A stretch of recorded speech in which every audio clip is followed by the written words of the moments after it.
1950, la loi sur les conventions collectives.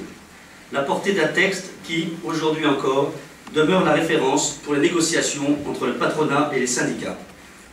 La loi du 11 février 1950 abolit l'agrément ministériel et rétablit la possibilité de négocier des clauses relatives au salaire. Aussitôt, dans toutes les branches, les négociations, syndicats, patronat aboutissent à des accords. Cette nouvelle génération des conventions collectives entraîne une meilleure homogénéisation des conditions de travail. Les salaires les plus bas sont augmentés. Les écarts salariaux entre les différents secteurs d'activité, entre hommes et femmes, tendent à se réduire. Il y a encore du boulot. La loi du 11 février 1950 sur les conventions collectives est la suite logique de la création de la CGT Force ouvrière en avril 1948. Entre les deux dates, rien qu'un événement, mais qui change tout. La grève interprofessionnelle du 25 novembre 1949, lancée par EFO pour la libération des salaires dans le cadre des conventions collectives nationales industrielles avec minimum garanti. Résultat, cette loi officialise au niveau législatif l'indépendance syndicale face au pouvoir politique en prenant la fin de la tutelle étatique sur les salaires. Entre 1950 et 1971, 20 353 conventions et avenants sont signés.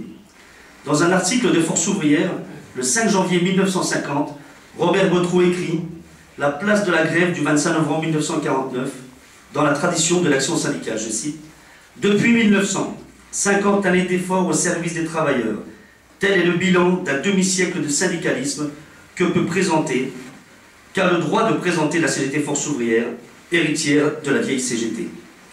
Révolutionnaire dans ses buts, réformiste dans ses méthodes, notre organisation est en filiation directe avec l'histoire du syndicalisme telle qu'elle est écrite dans les faits.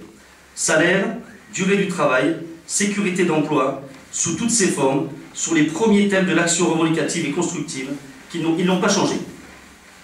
Le syndicalisme ouvrier a toujours influencé le gouvernement, le législateur, le patron.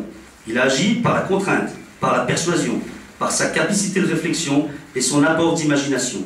Il a agi de l'une et l'autre manière, selon les circonstances, l'y ont obligé ou le lui ont permis. Ainsi, par son indépendance, sa persévérance et son dynamisme, l'action syndicale a été le moteur du progrès social en France pendant ces 50 ans passés. Ceux qui ont contribué à ce puissant effort sont ou se retrouveront fatalement à la CGT-FO, porte-drapeau de la tradition ouvrière française et internationale. Leurs héritiers marchent sur leurs traces. Tous ensemble, fiers de l'héritage et désireux de nous montrer dignes, nous sommes la vieille CGT.